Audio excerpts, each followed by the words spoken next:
even if it doesn't work out completely well, I know I'll be okay. Whereas I think listening to all the other opinions about what you should do and not trusting yourself, that comes from like a philosophy of lack, where you're like, I'm not going to be okay if I don't make the right decision here, you know? Welcome to The X-Files, a podcast about breakups, broken hearts, and moving on. I'm Claire. And I'm Janice. We are breakup coaches, here to help you beat your breakup, Heal your broken heart, and move on to an amazing, abundant life. Hello, everyone. Welcome to the most recent of the X-Files episodes. I don't know what I'm saying. Most recent.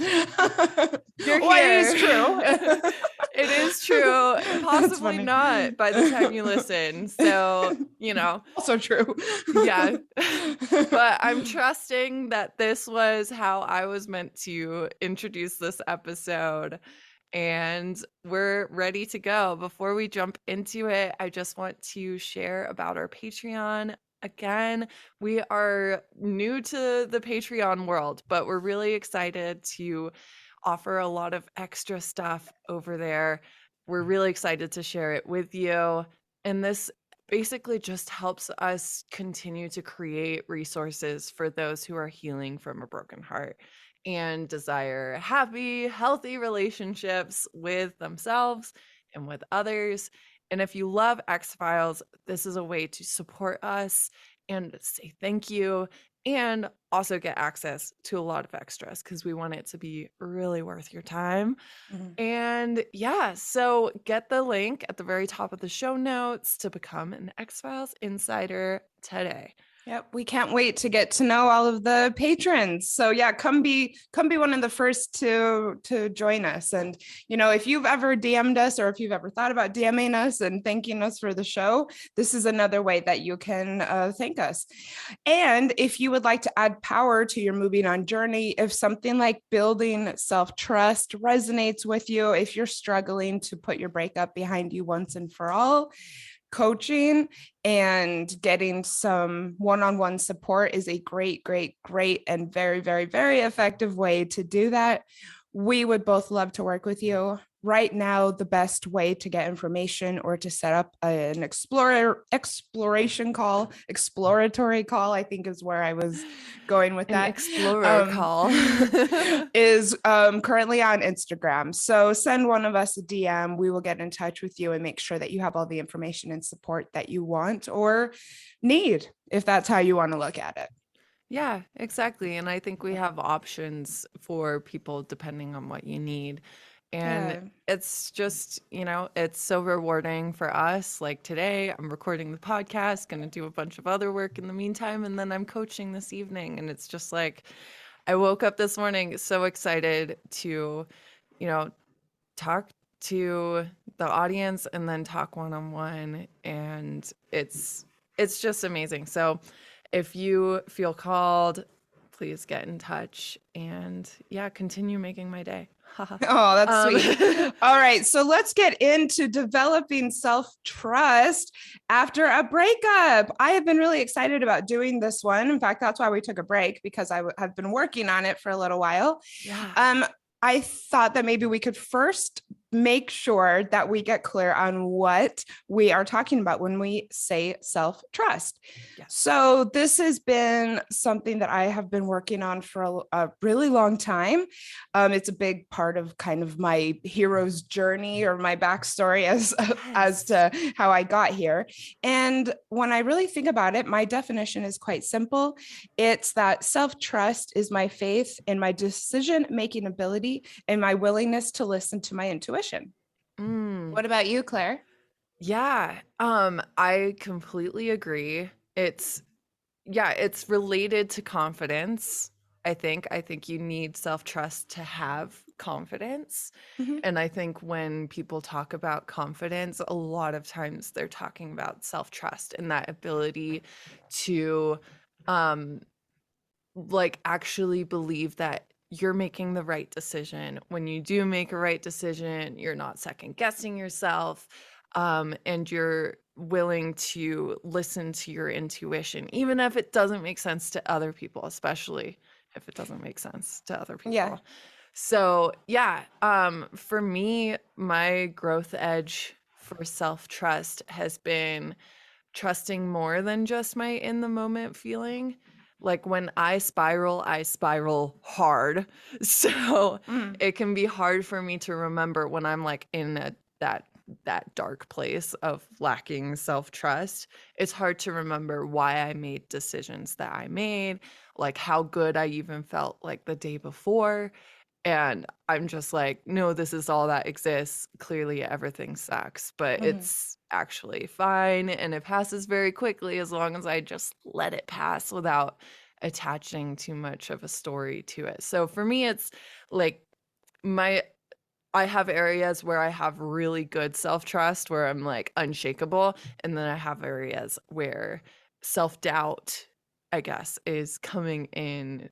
And that's where my growth edge is. So, yeah, overthinking and then assuming someone else's opinion is more valid than my own.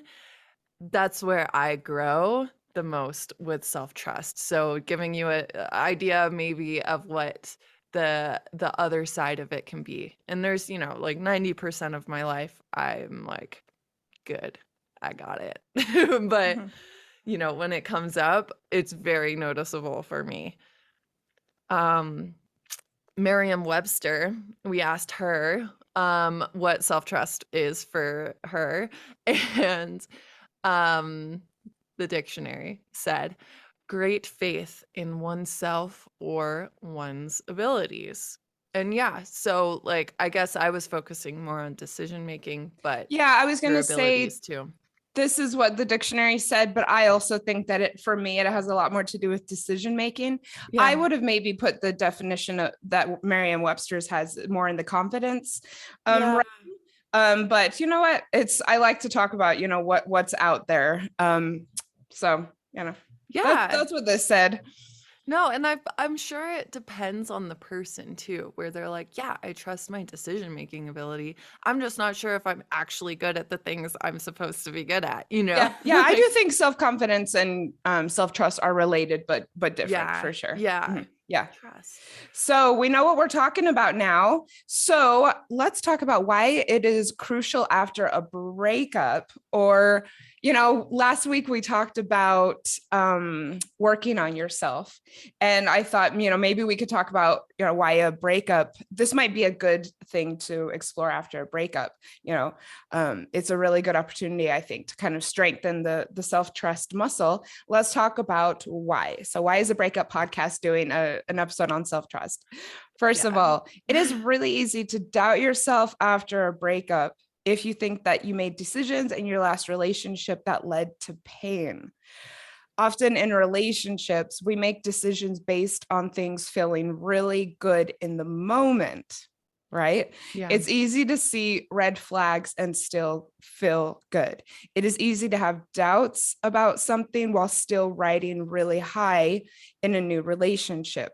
These things can and often do coexist. Yeah. Often the feel goods outpower the whispers that something might not be quite right.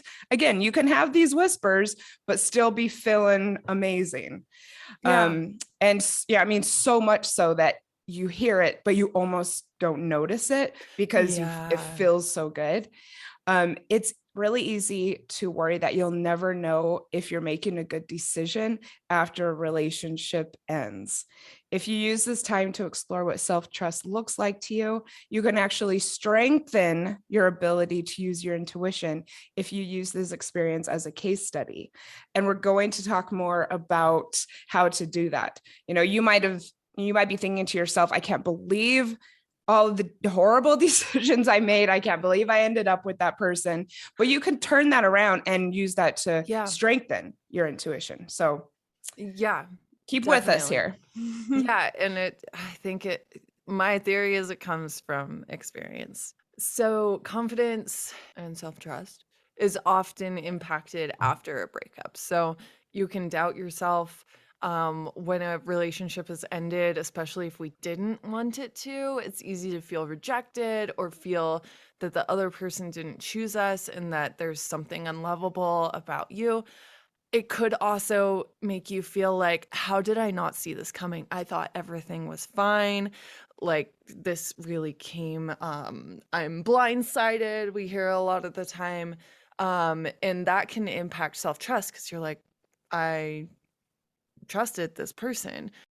Next, often during a breakup, we hesitate to do what is right for ourselves or hesitate to put ourselves first. That's a big thing. And after a breakup, a lot of people are impacted and have like both sides of the emotional coin. And they still have the tendency to be thinking about what's best for my ex or what's going to feel good in the moment, like texting or checking their social media or like reaching out. And even when they know the consequences, the pain in the moment is so bad that it can make you but continue to make kind of bad decisions. Yeah, exactly. And you know, not be doing not listening to what's right for you. Right. You're listening to what could possibly stop the pain in this moment. So examples of how this can show up during a breakup: I feel bad, I want to be nice, maintaining an open door without really knowing why, worrying about how your ex will perceive you blocking or not responding to them. I get a lot of questions about, well, you know, I know my ex has poor mental health, like they're really struggling. It actually contributed to the breakup a lot of the time. And they're worried like, oh my God, am I gonna like damage their mental health if I don't respond to their texts? Yeah, we talk about that a lot. I mean, I think sometimes, you know, people look for reasons to maintain contact. And that's a very valid, it's a valid reason, and it feels really valid. But probably a topic for another episode. Yeah, definitely. But again, you're more putting the other person first.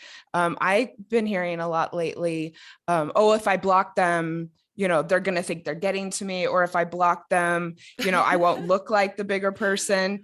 It's it's all about, you know, them rather than what's best for you. And this is, which is especially sad when, you know, from people who really have a hard time not continuing to check, you know, their phone and to look at old messages and look at someone's social media. They're still saying, well, you know, I want to look like, you know, they're not getting to me. It's like, but they are getting to you. They are. You're miserable. So yeah, exactly. And you know, it's also, so what? Like if I know if you know your ex so well that you can read their mind, and their mind is saying, oh, if they're blocking me, that means that I'm affecting them. First of all, fuck that person. I know. Second of all, like now they can't affect you anymore. So you're setting a boundary, you're protecting yourself. And just because they may have had an effect before that, now they can't. So check out our episode on blocking. It's just a little ways down in the feed. I don't remember what number, but we take a really deep dive, an entire episode on blocking and how it's this radical form of self-care and self-love and why you should do it. Yeah. Check that out. We're going on a tangent, but I think we're very passionate about it. Yeah. You know, I mean, okay, I'll just say it. You know, I had this experience the other day where something on my Facebook memories popped up with me saying that my ex was my soulmate, and he was, okay, this is laughable. I said that he was the most supportive partner anyone could ever ask for. So the relationship was kind of already going downhill at that point. I remembered. And I was trying so hard to like convince myself that, you know, to keep working at it. But anyways, my point being, I have had him and his family, and I think a couple of his friends blocked this entire 12 years. Yeah. And, you know, when I came across that Facebook memory, it didn't really faze me. I thought it was funny. I was like, lol. Whereas, like, you know, wow. I think a lot of people would be very sidetracked by that. Yeah. And I chalk it up to having him blocked and not Yeah. knowing what he's up to. So that's Yeah. just me.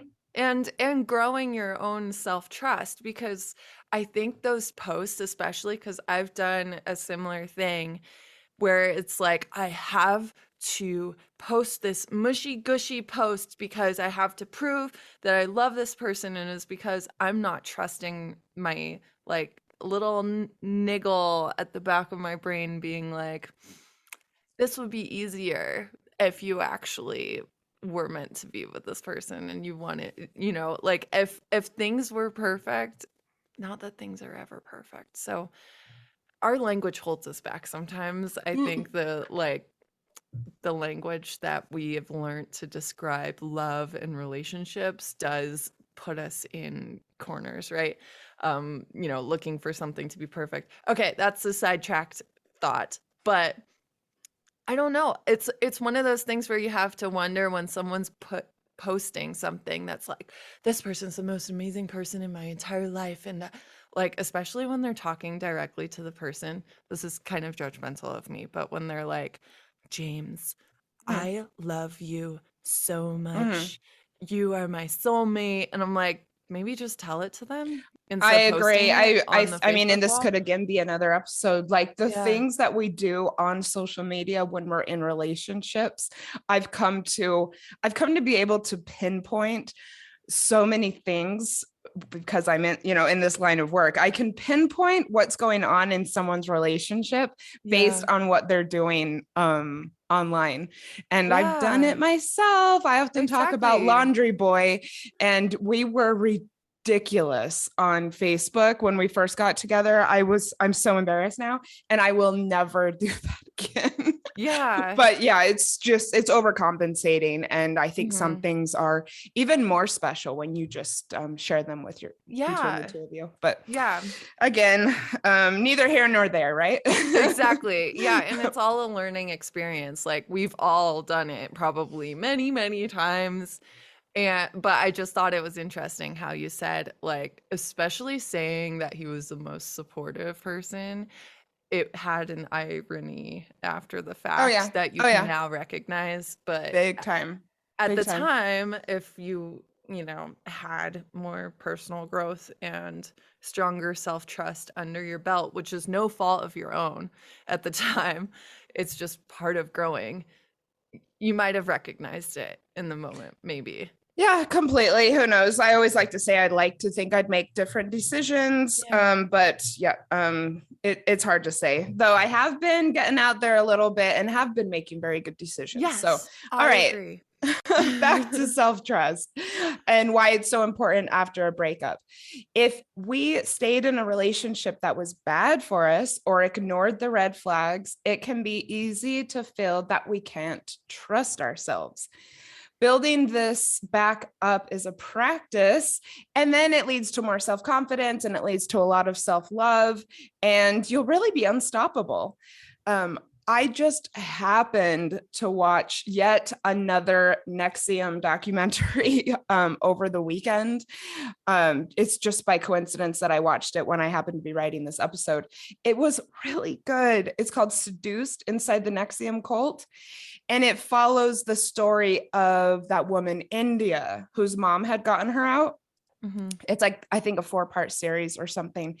And she mentioned a lot, especially at the very end. She's been out now for 2 or 3 years. And she says that she still doesn't know if she can trust herself, and she's still learning what self-trust means to her because she ignored so many red flags for so long and convinced herself so many steps along the way that she needed to continue to do this insane thing. And she said at the very end, she's like, I just hope I can get it back, because Yeah. it messed with my head so much to look back and realize that I ignored so many things that were just Yeah. right in my face. And my heart just so went out to her. And I can get that. And I think a lot of listeners can get that too. I speak with my Yeah. clients all the time when they say, things were so great. I thought they were the one. And when we dive in, the first red flag was early. like in some Yeah. cases before people were even exclusive with each other, like early. Yeah. And it can shake us when we realize what, Yeah. yeah. But it is learning, Yeah, well, oh yeah, we're gonna it talk is about how to learning. turn that around for sure. Yeah. Um, Um yeah, we want to talk a little bit about our own personal mhm. stories Yeah, with developing or not having self-trust. And for me, I had good amounts of self-trust. Like I especially in relationships, I've talked about the toxic ex where there was, he stonewalled me one night basically, and there was other stuff contributing to that, but that was like the first like this is a bad dynamic moment, and I trusted that, and I got out, and the yeah, story if you've listened yeah. to our other episodes. So like that was like I think once I know how I feel about something, I do trust that. Yeah, and everyone else, like you can develop this as well, and Yeah. you can feel good and have a whisper and then go with the whisper. I've done it recently as well. You can also feel like you've lost it and then regain it. So Oh I went yeah. through that. Hmm. With dumpster fire. I didn't know what love bombing was at the time. If I knew what it was, I probably would have recognized it. It was very love bomby in the first place. There are now moments I can look back and be like, oh, wow, that was a really big red flag.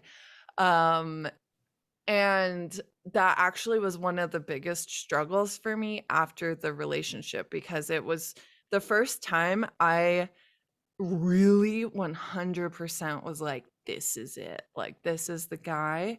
Like other people I've been with, I'm like, oh, it'd be cool if they were the person. Like, what if they are? I'm like asking myself these questions in an optimistic way, but I wasn't like, this is it, 100% certainty. Now I see that as a red flag. If I feel that way, things are weird. But getting out of the relationship, I was like, how could I be so wrong? How could I read someone so wrong? And Yeah, that was yeah. so hard for me. That was Mhm. the part that was really hard for me after the fact. And, I would really went into a place of like kind of self punishment, because I was like, I can't trust myself. So, I'll just do whatever. Um, and it was really bad. So, but I have gotten a lot better since then with my own self trust. Yeah, and everyone listening can as well, like I keep on saying, use this as an opportunity, and you'll get there. You might have better relationships than you ever thought possible because of not listening to yourself before.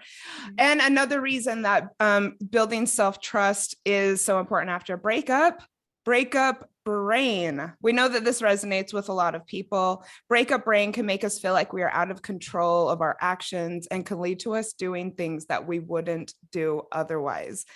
This out of control feeling can have many negative consequences, some of which lead us to be second guessing ourselves. Working on self trust helps us to know the difference between what is really good for us and what our deepest self wants for the future, and emotions and desires caused by stress, anxiety, or grief. All right. And that's what we are acting on when we have breakup brain. So, Claire, you just told us a little bit about your experiences with self trust. Does anything else come to mind? I mean, like one example that's coming to mind is talking about exes. So, he had talked openly about other exes, and there was this one ex where it was kind of like, yeah, we dated and things fell apart, and there was not a lot of information he provided, and it was the style was in contrast to his other exes. And that was the one, of course, that eventually he was like, I'm still in love with her. We should do an episode on talking about the ex, both how you Yeah. do it and how someone else does it.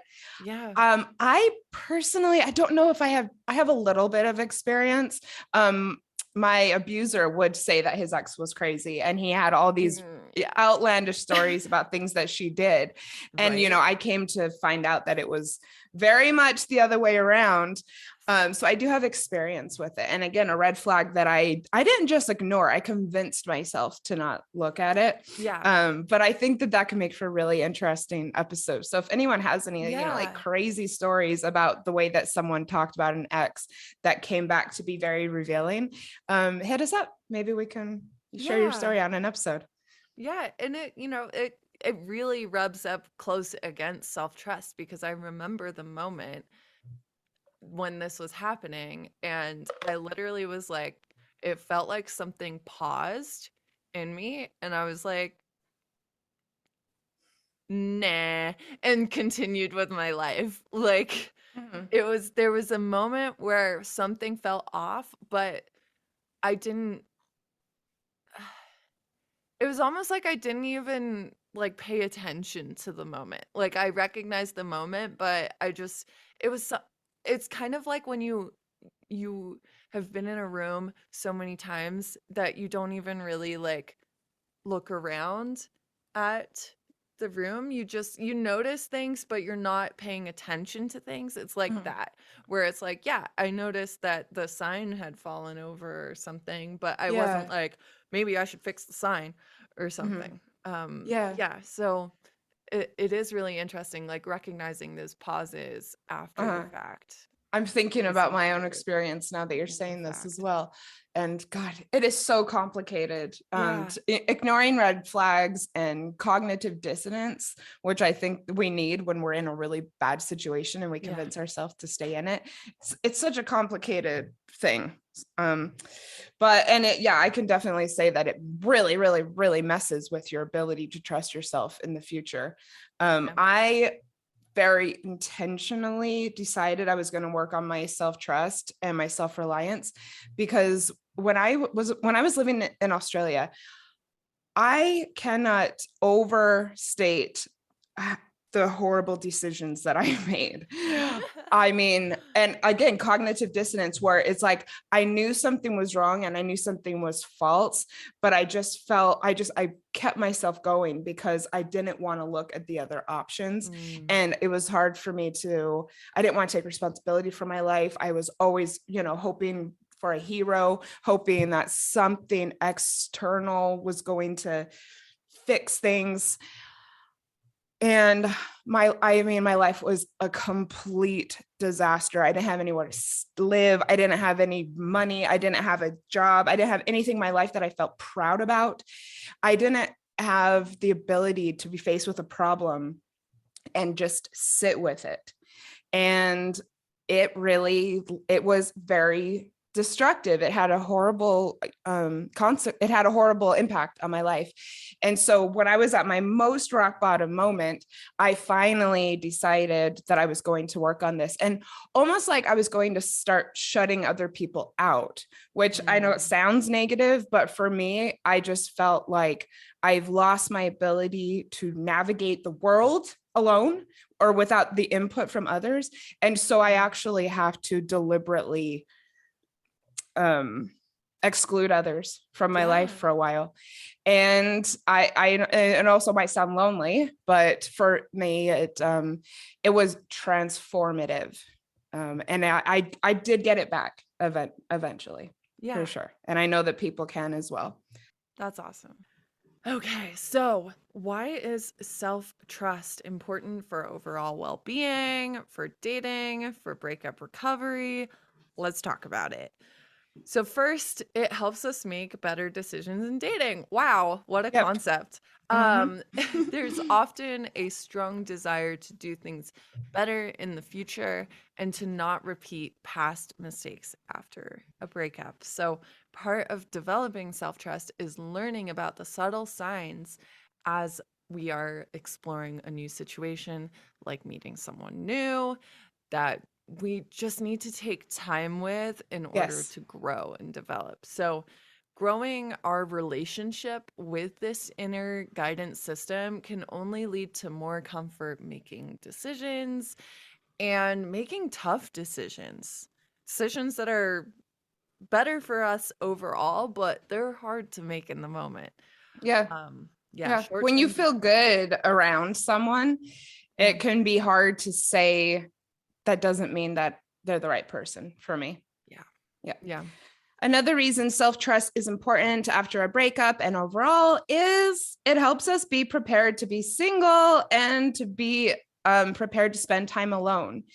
This period in your life for I'm guessing most, if not many of the people listening, this period in your life of being single and exploring what things are going to be like after your breakup is a really, really powerful one. There is the time we need to heal, the time we need to strengthen our self-love, the time to explore what we want out of our new life, and more.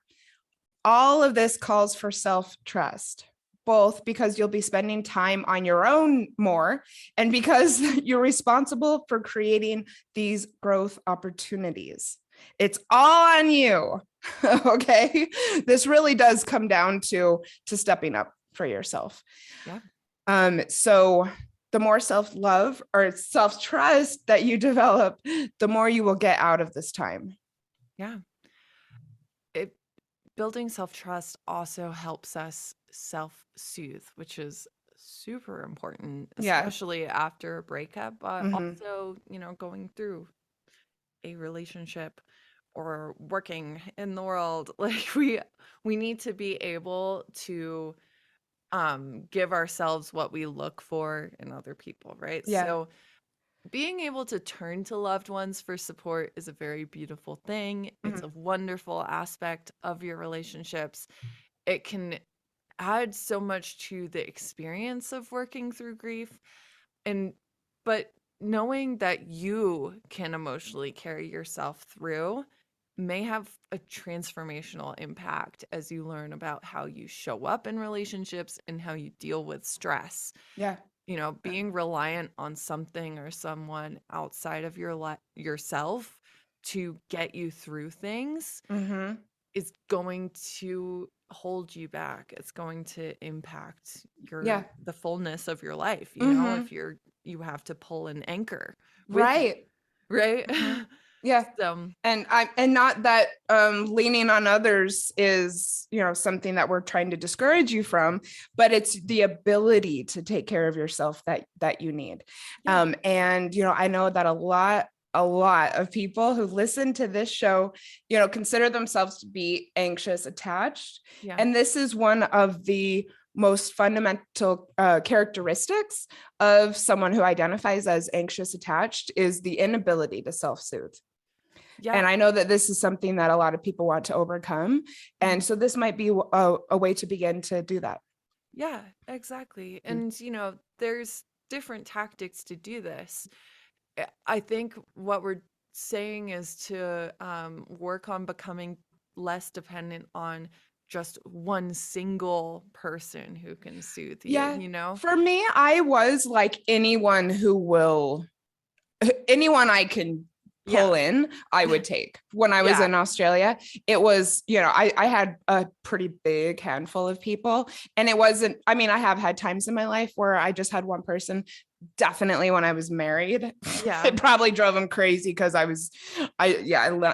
leaned on him a lot. But at other times, it was just kind of like anyone I can Yeah. get, Yeah. Where you're like texting the same question to like Yes. Yes, I different did that. people over and over and over again. And it's Hmm. never enough insight Yes. because you're compensating for not listening to your own. So you're like, if I ask enough people, I will find the right decision that I'm supposed to make Hmm. according to all these other people. Yeah, and it's Yeah. crazy making, but more than that, it's that you can't do it for yourself. And so every time that anything happens, you're going to just feel overwhelmed. You're Yeah. going to feel scared because you aren't able to deal with it. And I mean, I want to say just exactly how deliberate I was about this after coming back from Australia. I got not the job from hell, but a very It sounds unhappy like it. job It sounds like copywriting. it, to be fair. It was a From what bad, you said, I'm like, that's the job from hell. it was the copywriting job for hell, for a car dealership. Like, what? It's just also the opposite of how I am. And Yeah. oh my God. Yeah. Anyways, it imploded. I've never been the type of person who can be unhappy at work ever since No. I was like a teenager.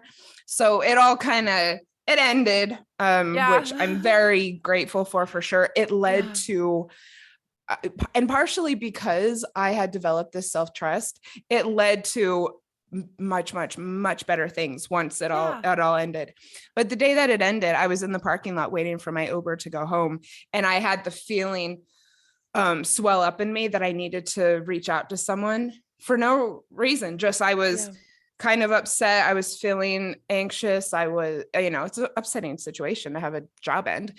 And I remember I grabbed my phone and I put it away. And again, not because it's wrong to lean on other people, but because I had told myself for this next while, I have to be the only one that I rely on. Yeah. And it was a push for me to just go home and, deal with It's it. But I'm glad that it was uncomfortable, but I'm really glad that I did. Yeah. Yeah. And oh my gosh. Yeah. Professional topics are so linked to self-trust. That's crazy. Yeah. I mean, I had the feeling from the first day that I took the job that it wasn't going to last. And so that is one reason why when it did end, I bounced back pretty fast because I always knew that it was a temporary thing to help me get settled here. Yeah. But it also helped me to strengthen my intuition, because I looked back and I could so clearly remember the feelings of, I don't know about this. Yeah. And sometimes you do have to take a job that's like that. You make the choice. You're like, this is a short-term stepping stone. I know I said from the very beginning, I'll probably only stay here a couple months, and I did. So that was fine. And also it again strengthened my ability when something bad happens, I step up for myself. Yeah. So going on about the importance of self-trust creates confidence and takes you from a place of powerlessness to a place of freedom. Nice. Very related to my story. This in turn makes you more magnetic. Powerlessness is at the very bottom of the emotional scale. Remember, we talked about this in the Working on Yourself episode. Doubt is 9 out of 20 on the emotional scale. Positive expectation is at a 17 out of 20. Freedom and empowered are both at 20. And these are, all 3 things that you get when you have a high level of self-trust. Yeah, I love it. Yeah, me too. So when you build your self-trust, you will also bring better people into your life. This is closely tied to making decisions in dating, because knowing that you not only have the right to choose the people you have in your life, but that you're capable of making good decisions in that selection process, that's going to support you to have abundant relationships, from the workplace to the pub to the bedroom. I like that little example. It's true. Another example that just popped into my mind is Claire's in my relationship. Yeah. When I met you, I was just like, this is the person that I want to podcast with. And because I had worked on my self-trust so much, I knew that feeling was, well, of course it was real, but I knew that I could trust it, even though we didn't know each other very well. Yeah, exactly. I think, it comes from a history of either not trusting yourself and seeing where those decisions take you, and then having moments where you do trust yourself and you take the leap to actually just take the one input and seeing like, wow, that worked out a lot better for me, to be fair. And I think by the time we met, we were both in that place where we've like had a history of making decisions based on our own feelings and not taking advice from other people Mm-hmm. and being like, no, this is the feeling. And I'm also, you're willing to see the consequences of it should it not come out. I think that's part of self-trust is it's like, I know I'll be okay if I Yeah. follow what I believe is going to be the right thing. Even if Uh-huh. it doesn't work out completely well, I know I'll be okay. Whereas I Yeah. think listening to all the other opinions about what you should do and not trusting yourself, that comes from like a philosophy of lack where you're like, Mm-hmm. I'm not going to be okay if I don't make the right decision here, you know? Mm-hmm. Yeah, totally. God, this is such a juicy topic. I am loving this. Yes, it's a Yeah, good and also one. again, because I've had so much experience with on both sides of it, it's what a great way to explore yourself, thinking about Yeah. your own self-trust. I'm Yeah. I'm I'm here for this episode. We are ready. We are excited. I'm loving this. Awesome. And I'll jump in here if you don't mind. If you have more self-trust, and this is a very hot topic right now, rejection. A lot of people are talking about rejection. And I think that if you have self-trust, that you'll, instead of even seeing it as rejection, you'll just be like, well, I know I'm great. That's, kind of weird. And, just kind of going with Yeah. it. Back to my job search.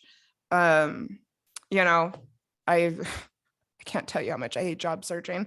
But I know, if there were any times that it didn't work out, I was just kind of like, well, they're dumb. They should have given me a shot, Yeah. and then Exactly. right. Yeah, I did. I wasn't, didn't spin at all.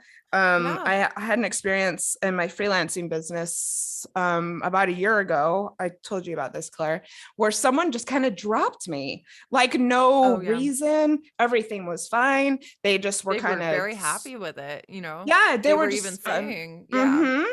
And really rude. Like we had a fine working relationship, but I had some complaints, but like there was no indication that it was going to be ending. And I had brought up the issue of our contract, and they were really shitty to me, just like, this email serves as your notice of termination. And I was like, whoa, where is this coming from? And I was upset about it for about a day, and then I was like, well, you know what, if they're going to regret that they did this, because I have skills that I think that they're going to need if they're transitioning in the way that they're saying they're going to transition. Yeah. And then I got another job that was like double the money, a week later. So exactly. It's like, I'll be fine. Yeah. Yeah. But a lot, like a couple years ago, I would have spun out. You're like, oh my God.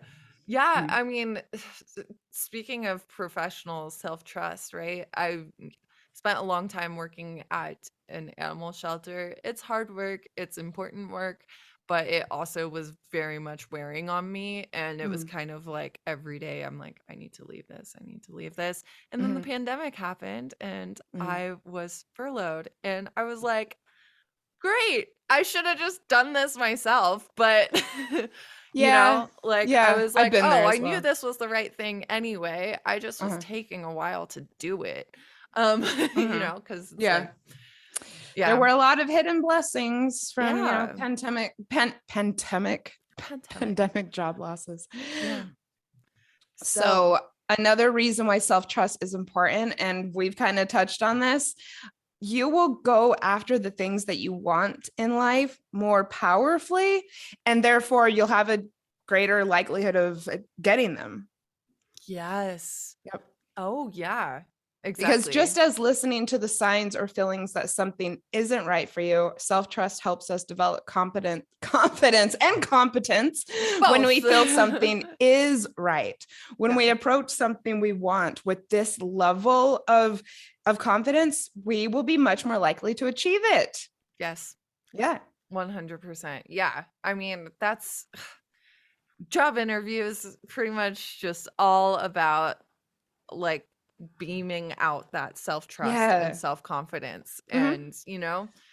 And people can feel it. And I Mhm. think if you're exuding that, people give you chances. especially like I think, anyone who's a woman out there, uh, or female presenting, uh, I just read Machiavelli for Women, and it's about, succeeding in the workplace as a woman. There's a lot of things I don't like that are like very bitter pills that I don't ever want to do. I want to continue working for myself so I don't have to use some of these strategies. But one of the things in the book was saying, women typically will wait until they've got 100% of the requirements that a job lists before they apply. And men Yeah. will apply when they've got like 60, Right. 70%. Mm-hmm. And so if you're female presenting, please apply to jobs that you don't fully qualify for. If you've got 60% of it and you think you can learn the rest, apply. Like let's change that statistic. But I think when you're successful in that situation, it comes from having the self-trust and being like, yeah, I don't know that tool yet, but I've learned 10 other tools over the past year. It'll be no problem. Mm-hmm. Yeah. So I like that. You're reading some interesting books lately. I think if I were to look at going after something that I really wanted, I think I'd say my current apartment. Yes. I did not know how I was going to make this happen. But I knew I wanted it, and I knew that I could do it. And I put all my power. My intuition was just like, do this. And I went with it, and here I am. Here you are. So developing self-trust, you're like, this is great, but how do you get it? Yeah. So I think we've sold it. I think we've convinced you, we've effectively communicated that this is a very important part of breakup healing and all the other areas of your life. But how do you actually build this? So first, learn to listen to your gut. And this is an ongoing process, and it's I don't think I haven't lived an entire lifetime yet, but I'm pretty sure it won't end. But it does take listening and then giving it the chance to trust it, I think, before you build the skill to do that. So like at first you're like, I don't trust this at all, but this is what I'm thinking or feeling. Well, it is a feeling. And one thing that I have done in my own life, and one thing that I've encouraged my clients to do, because I have been historically someone who has gone against my intuition. Yeah. And so what I have done in the past is I have looked back at all of the times that I did that. And you think back to the feeling that you had before making a decision about something, and actually writing it down so that you can more easily pinpoint that feeling in the future.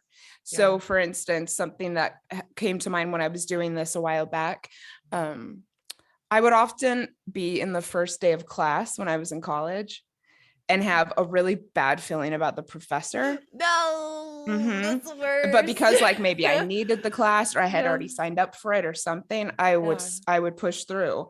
And every time that I did that, for instance, it ended up being a horrible class, or I got a grade that I didn't think was fair, or I felt like the professor was out to get me for some reason. And I could go into stories about that, but I won't. So actually pinpoint times that you've gone against it so that you can, you'll have the feeling when you're doing this, and then you'll recognize it in the future. Yeah. So this is one of my favorite tips. I'm going to pull out my little gold tracker here. All right. Small, consistent actions help you to build self-trust. That is why I have my gold tracker, because one of the things that's been the most effective for me in developing self-trust is maintaining small, short, daily habits. While it might not be for everyone, it skyrocketed me from a place of complete self-doubt and a nearly emotionally paralyzed state directly to where I am today. And I did start this also back in Australia. The really cool thing about small daily actions is that easily create body memories that reinforce your self-trust. When we Mhm. keep our commitments to ourselves regularly, consistently, our body gets used to the feeling of being looked after by self. Yeah. Doing something for 5 minutes a day, or sometimes less in perhaps many cases. I'd have to think about that. I think 5 minutes is kind of the sweet Yeah. spot for me, but it's an easy way to get used to giving yourself a high five and coming to trust that future commitments will be met, including making conscious, intentional decisions about future relationships. Yeah. Oh, So pick something that you want to do completely maybe agree. for a month for just 5 minutes, or something that you want to do every day, no matter what. And, mark off when you do it. That's one reason I really like my goal tracker is that I have like this visible proof that I'm keeping my word to myself. Yeah.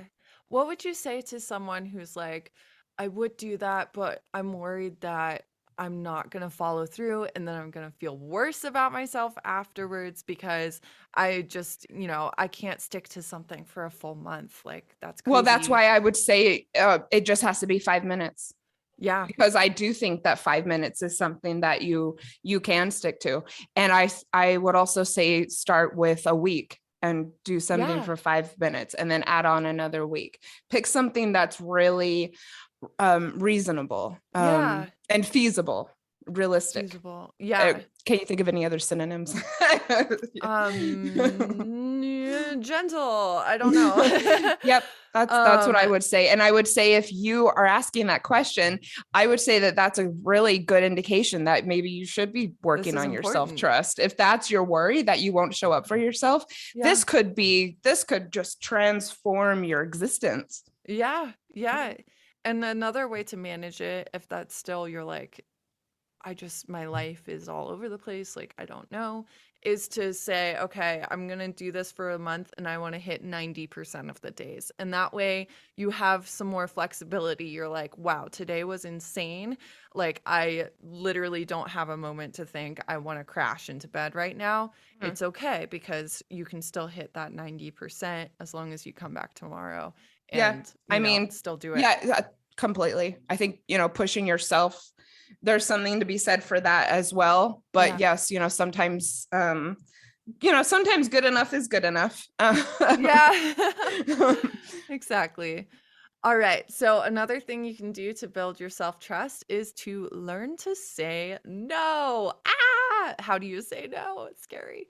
Um, so we've been talking a lot about how self-trust kind of shows up maybe in really small ways. It might just be a very quiet voice or feeling um that says, you'd rather not do something.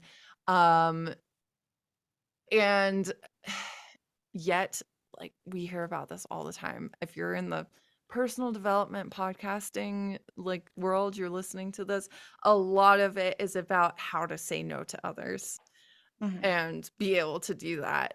And if you're struggling with being able to say no to others, you're not alone, and it can lead to a really complicated relationship with yourself. Yeah.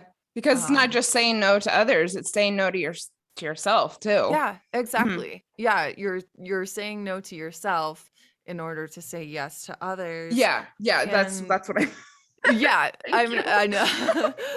But yeah, I got you. So saying The no, opposite of what I said. Thank you. no, it's okay. Like, we all know. I just said it again. Um so saying no comes with practice. It's something you have to lean into the discomfort and you just have to do it. And then you start to realize, oh my God, no one died. It didn't have the negative impact that we think it will. My friends didn't hate me and stop talking to me. Like, they actually just understood what was going on. They're human too. Yeah. And whether it's with work, with family, in dating, practice listening to that feeling of no and then acting on it. Mhm. Um, and that feeling is your intuition. And the more you work on using it, the more you can come to trust yourself. And Yeah. I think you'll also start um when you do run into circumstances where someone is like, how could you say no? Or work is like, the team is gonna really hate you for this or something, for taking a day off. Oh Like, you're the man. first person to take a vacation, like, in the Down with world. toxic work environment. Oh, yeah. No, I Makes me could so tell, sad. man. I have stories. But when you run into that where you're like, wow, this person's like really freaking out about hearing no, you Mhm. realize it's a them problem. It actually doesn't Completely.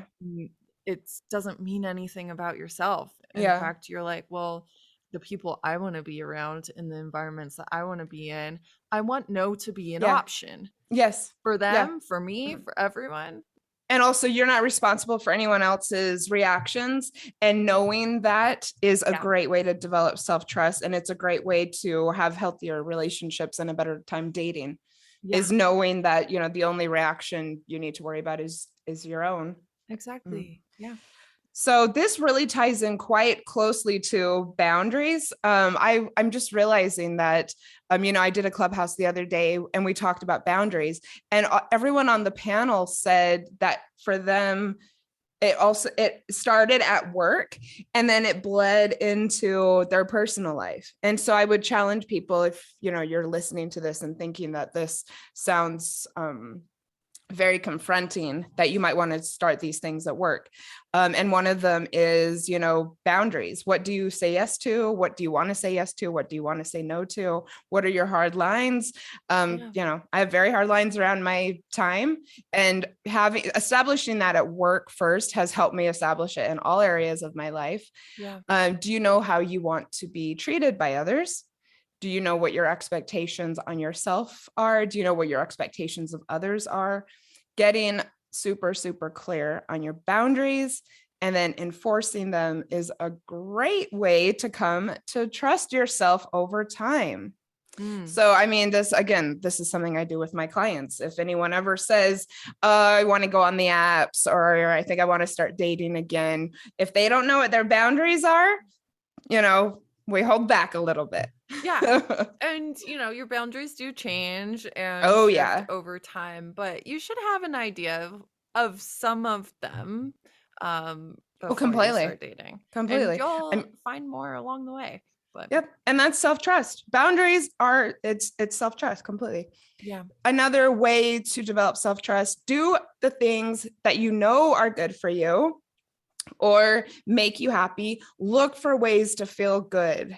Again, the more you are used to treating yourself well, the more you will come to know that you are capable of caring and looking out for yourself. Completely. In dating, one way to build trust is to take your time with people. Think about think about the experience of hanging out with them after you've spent time with someone, about how you felt on the date, how you feel after the date. Compare their values to yours. Think about your needs, wants, desires, and how they match this person. I think a lot of people go into dating um with kind of this philosophy that if I feel like someone is the person for me, I will rewrite everything about my life in order to make it work. And Yep. that's really not a good I've done it. I've yeah. done it. Yeah. When it feels right, it's right. Or This when it's must be my right, it's right. soulmate. Yeah. That is just, it's just not true. It's just Exactly. not Yeah. true. And it's Mhm. also, like think about it from your as if you were that person, right?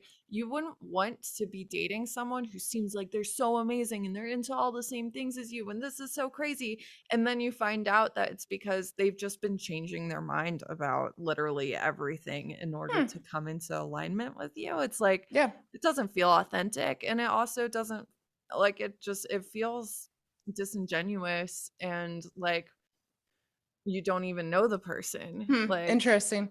For me, I yeah. think it's been more like sexual chemistry that has clouded my Oh, gotcha. um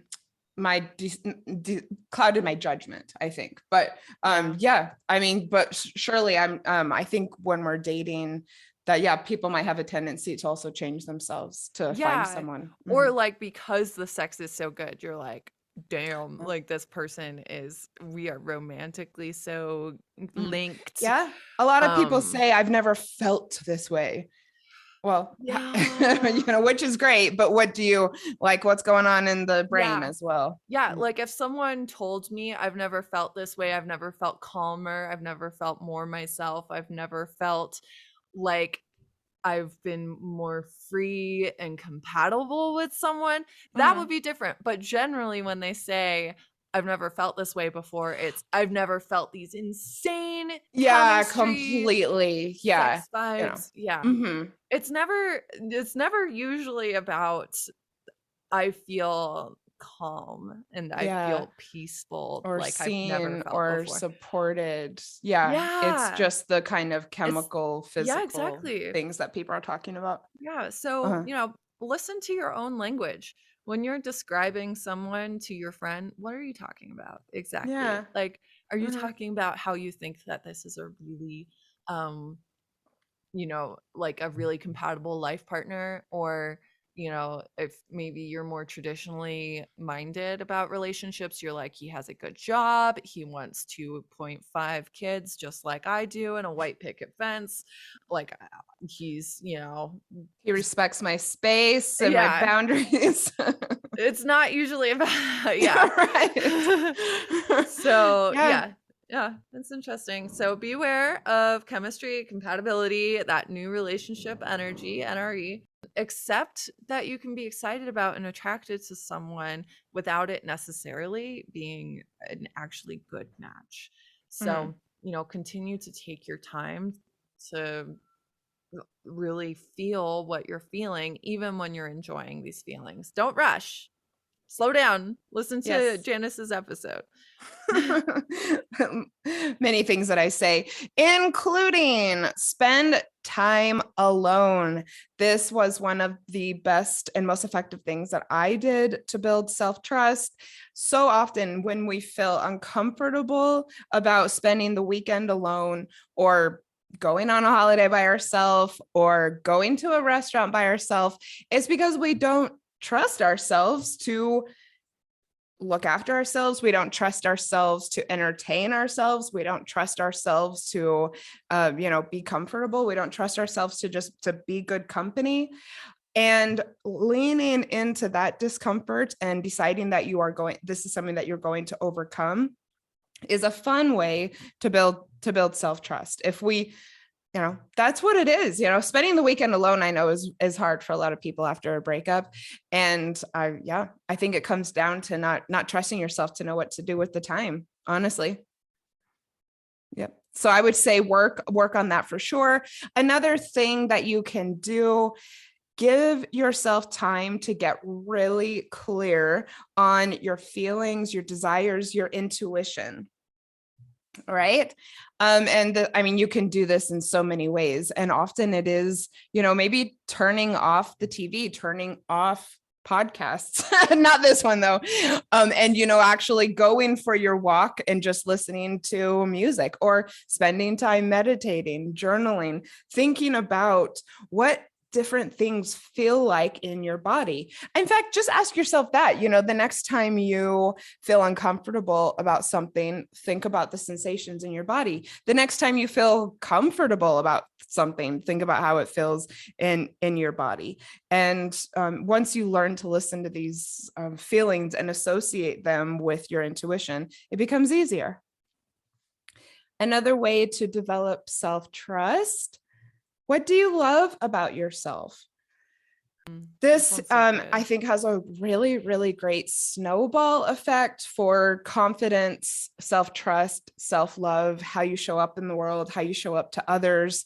And I think self-trust comes down so much to how you honor yourself and Yeah. why you honor yourself and why you want to put yourself first. And if you love yourself, then you'll be more apt or more prone, to do that.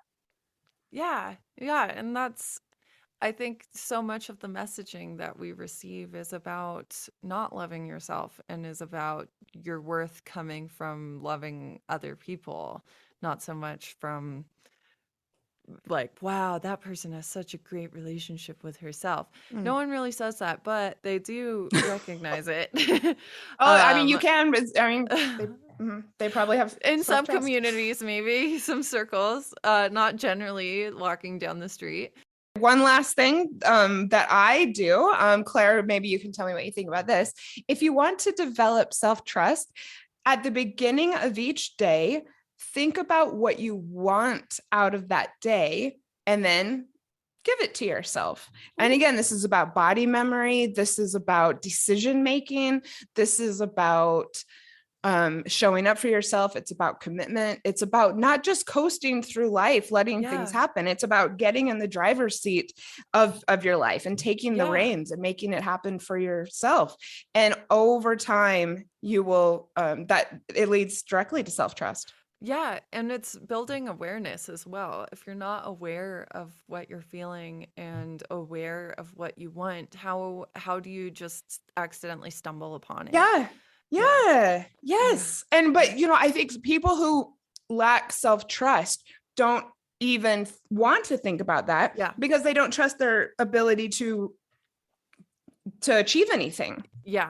And so they prefer to coast through life, because why would you, set goals? Why would you do something like think about how you want to feel at the end of your breakup or feel at the end of the day if you don't know that you are responsible and capable of giving it to yourself?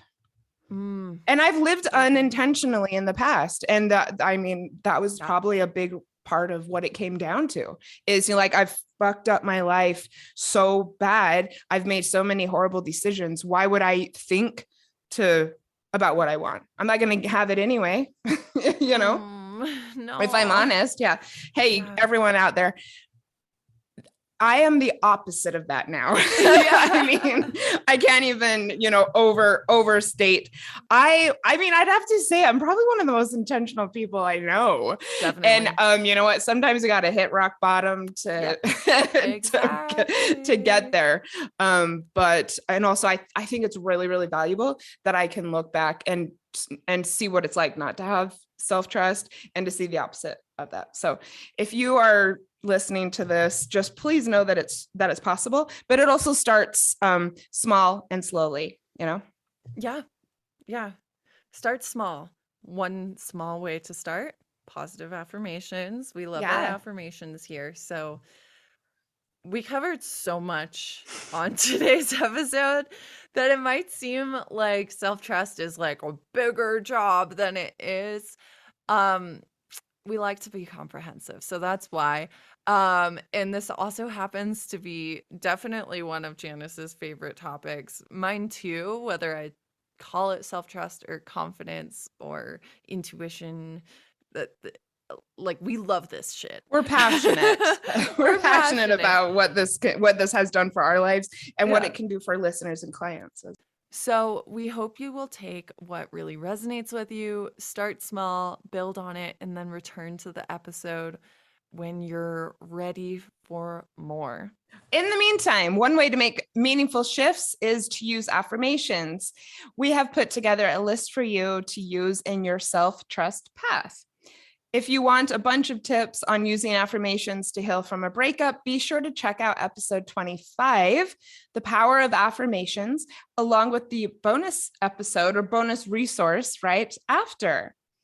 So I have 5 affirmations for building self-trust. Claire, why don't we swap? Okay. I love learning to listen to my intuition. I make good decisions. I appreciate that I can rely on myself. I really like that one. Yeah. So I'll repeat it. I appreciate I can rely on myself. It is okay to slow down. I don't have to figure everything out at once. I am learning and growing every day. So good. I am so excited for anyone out there who has decided that they want to explore their self-trust. I also want to say, good luck to anyone who hit play on this episode and who, might be struggling after a breakup. You so have got this. it's day by day as far as, rebuilding self-trust and self-confidence after a breakup, but it's entirely possible. And yeah, you got this. Yeah, you've got it. We're here to support you. And it is a journey. It won't be perfect. It happens day by day in taking those small steps in trusting yourself. So, yeah, we believe in you and we know you've got this. And with that, I think we've covered it. Let's end this episode. That was a self-trust thesis or a self-trust deep dive. Yes. We appreciate everyone who is here. We love our listeners so much. You've made this, such a great journey and experience for us, and it's not over yet. So we'll see you back next week. Thank you for listening to X-Files, a podcast about breakups, broken hearts, and moving on. If you liked this episode, please help others find us by leaving a review on Apple Podcasts or by following the show on Spotify. And if you'd like to connect more with us and learn about breakup coaching, find us on Instagram at X-Files Podcast.